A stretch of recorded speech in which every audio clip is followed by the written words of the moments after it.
Subscribe करें हमारे YouTube channel साधना gold को और पाएं वीडियो सबसे पहले। और हाँ, बेल आइकन दबाना ना भूलें। एक आचार्य जी, वेद पाठी, गीता पाठी आचार्य जी बालकों को गुरुकुल में गीता का पाठ सिखाया करते थे। उन्होंने गीता में एक श्लोक पढ़ा, श्रीमद् भगवद गीता, भगवान की प्योर वाणी। गीता सुगीता कर्तव्या किमन्यई शास्त्र विस्तरई या स्वयं पद्मनाभस्य मुख पद्मादुनी श्रता। गीता क्या है? गीता सुगीत है, सुगीता धारण करने योग्य है। गीता सुगीता कर्तव्या किमन्यई शास्त्र विस्तरई। जिसने गीता पढ़ ली वो अन्य शास्त्र क्या पढ़े, पढ़े ना पढ़े तो भी काम चल जाएगा। या स्वयं पद्मनाभस्य मुख पद्मादुनि श्रता। ये गीता तो भगवान श्री कृष्ण के मुखारविंद से निःसृत साक्षात अमृत है। तो गर्ग जी सुनिए, वो वेद पाठी गीता पाठी ब्राह्मण, गीता ही उनका जीवन था। वो गीता का श्लोक पढ़ते और बस बैठे रहते और कुछ नहीं करते, उसका अर्थ करते, बच्चों को सिखाते। और फिर एक श्लोक उन्होंने पढ़ा था, अनन्यास चिंतयन्तो माम ये जनाः पर्युपासते। इसका अर्थ है अनन्य भाव से, जो भगवान श्री कृष्ण ने गीता में कहा है, जो मनुष्य अनन्य भाव से, जो भक्त मुझे ही भजता है, मैं उसका योग और क्षेम दोनों निर्वहन करता हूँ। योग क्षेम का अर्थ है इहलोक में और परलोक में कल्याण करता हूँ। जो मेरा भक्त मेरे आश्रित रहता है, मुझे छोड़कर और किसी को नहीं भजता, अनन्य मतलब एक के अलावा और कोई नहीं, अनन्य भाव से, ऐसा भाव जैसा गोपियों का था अनन्य भाव, जैसा मीराबाई का था अनन्य भाव, जैसा नरसिंह मेहता का था अनन्य भाव, जैसा नानीबाई का था अनन्य भाव, जैसा रसखान का, सूर का, तुलसी का, कबीर का, रैदास का अनन्य भाव। तो जो अनन्य भाव से, आज भी ये बिल्कुल सत्य है, अभी आप सुनिए, अनन्य भाव से जो मेरा भजन करता है वो भक्त की मैं योग क्षेम उसका निर्वहन करता हूँ। अर्थात जो मेरा एक भरोसो, एक बल, एक आस विश्वास, एक श्याम घन श्याम हित चातक तुलसीदास, कोई और भरोसा नहीं। सारे रिश्ते नाते भरोसे टूट सकते हैं, लेकिन भगवान का भरोसा कभी नहीं टूटता। तो वो जो आचार्य जी है वो गीता पाठ करते, उन्होंने ये श्लोक देखा, उसको अंडरलाइन किया, उसको टिक किया, ये श्लोक मैं रोज पढ़ूंगा और इसी के अनुसार अपना जीवन जीऊंगा। मेरा प्रिय श्लोक है। जो भगवान के भरोसे रहता है, अधिक संग्रह नहीं करता, 50,000, 1 लाख, 10 लाख, 50 लाख भविष्य के लिए नहीं जुटाता, उसका योग क्षेम इस लोक और परलोक में मैं ही उसका ख्याल रखता हूँ, ऐसा भगवान ने घोषणा की। तो उस जो आचार्य जी हैं उन्होंने एक दिन का सामान लेते, एक दिन का राशन लेते, अगले दिन का कुछ नहीं लेते।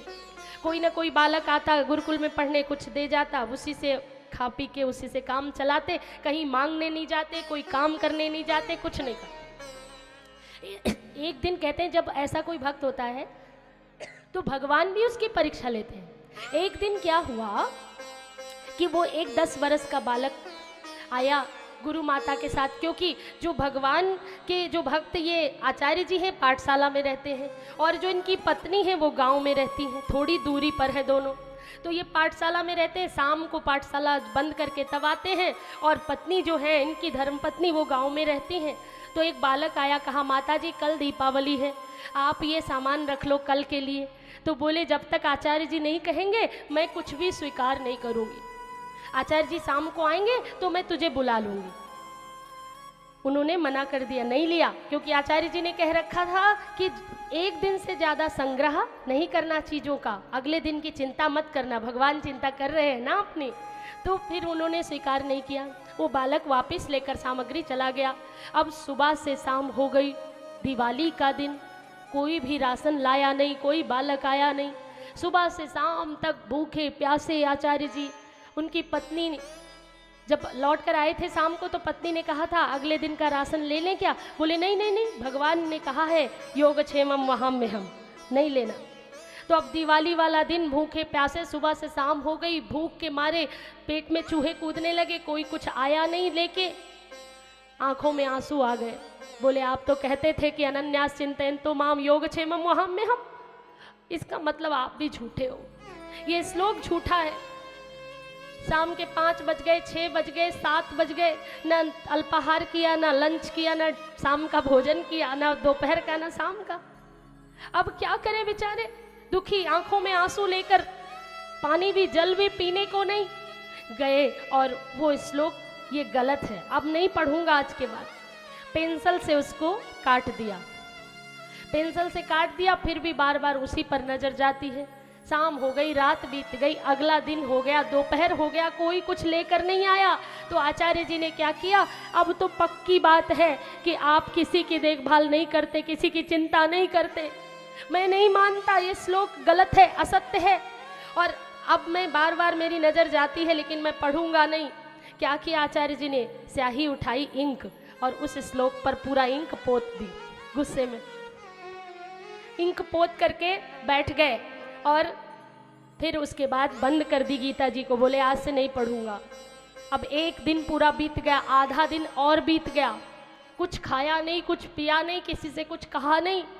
अब एक 10 साल का बालक, ये तो पाठशाला में बैठे हैं उदास, 10 साल का बालक आया, श्याम वर्ण का है, माता जी के पास गया। और माता जी जो आचार्य जी की पत्नी है, धर्म पत्नी, वो उनके पास जाता है। कहते हैं भूखे भजन न होए गोपाला, आज तो इनका भजन में भी मन नहीं लग रहा है आचार्य जी का। पंजाबी में एक कहावत है कि पेट न पैया रोटियां तो सब्बे गल्ला खोटियां। यदि रोटी नहीं तो कोई भी बात समझ में नहीं आती, पहले तो रोटी चाहिए। आचार्य जी ने कहा कोई बात नहीं, मान लिया कि आप किसी की चिंता नहीं करते, किसी की देखभाल नहीं करते और चुपचाप बैठे हैं पाठशाला में। इधर जो गुरु माता है, जो धर्मपत्नी, उनके पास एक बालक सिर पर गठरी लाद करके गया और कहता है कि अम्बे अब की बार उबारो, हे माता अब की बार उबारो, और जोर से पुकारता है माँ को। इधर गुरु माता ने जब खोला द्वार तो देखा 10 वर्ष का बालक श्याम वर्ण का है और मुंह पे पूरी जो स्याही है वो पोत रखी है, पूरे शरीर में लाल निशान बने हुए हैं जैसे किसी ने बहुत पिटाई की हो।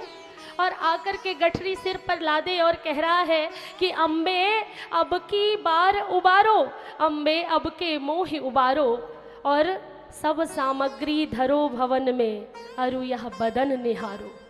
अम्बे अब की बार उबारो, सब सामग्री धरो भवन में, और यह बदन निहारो।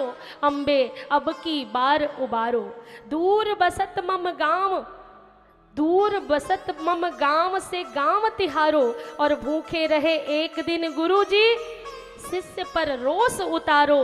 अम्बे अब की बार उबारो।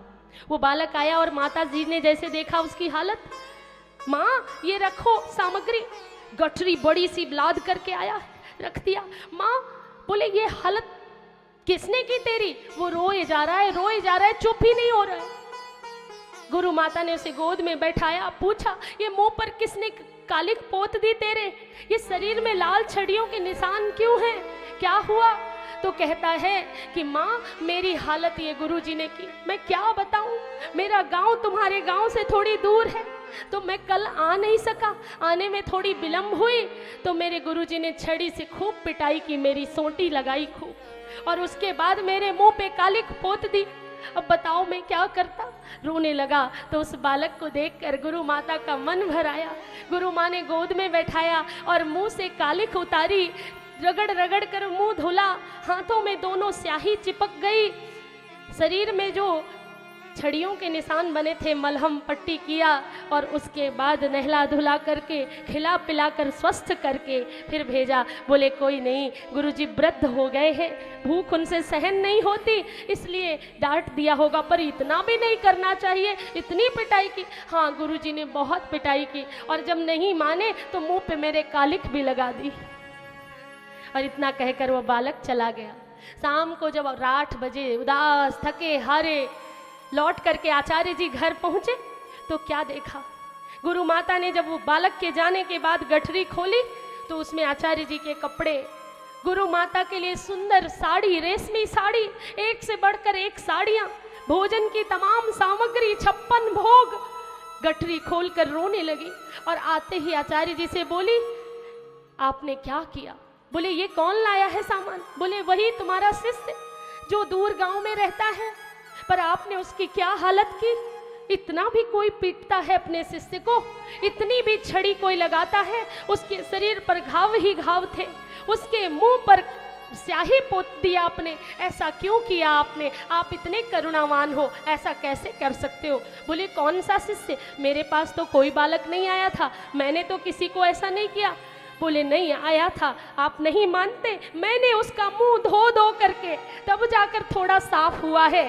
देखो मैंने अपने इन हाथों से उसका मुंह धुला है, देखो मेरे हाथ, दोनों हाथ अपने दिखाने लगी। वही बालक ये सब सामान लेकर आया। आपको विश्वास नहीं होता? मैंने उसके मुंह की स्याही उतारी है। जैसे ही गुरु माता ने अपने दोनों हाथ दिखाए, उनके हाथों में लिखा था अनन्यास चिंतयन्तो मां ये जनाः पर्युपासते तेषां नित्याभियुक्तानां योगक्षेमं वहा। आचार्य जी ने देखा उस हाथ की स्याही में अनन्यास चिंतयन्तो मां ये जनाः पर्युपासते तेषां नित्याभियुक्तानां योगक्षेमं वहाम्यहम्। आचार्य जी का मन, अपना हृदय रो पड़ा। अरे मेरे भगवान, मेरे ठाकुर जी आए थे। सच है, उनकी बात सत्य है, उनका श्लोक सत्य है। जो उनके सहारे हो जाते हैं वो उनकी देखभाल करते हैं, वो उनका हर तरह से ख्याल रहते हैं। जो भगवान के भरोसे रहता है, सोचकर मन में बड़ी ग्लानि हुई। गीता जी की हाथ जोड़कर 108 परिक्रमा की और उसके बाद उस जहाँ पर स्याही पोती थी उस जगह उन्होंने नया श्लोक लिखकर चिपका दिया, अनन्यास चिंतयन्तो मां ये जनाः पर्युपासते तेषां नित्याभियुक्तानां योगक्षेमं वहाम्यहम्। इसलिए प्रभु के भरोसे हो जाओ, भगवान के भरोसे हो जाओ। उनकी नज़र, उनकी करुणा दृष्टि पड़ जाएगी तो फिर आनंद आ जाएगा। उनकी नज़र में जो बात है, उन एक बार वो देख ले, एक बार वो नज़र डाल दे। ऐसे नाथ, ऐसे प्रभु, ऐसे करुणानाथ, ऐसे दीनानाथ, ऐसे दीन वत्सल जो भगवान के भरोसे रहते हैं, वो भगवान उनका हर काम बनाता है, हर काम करता है।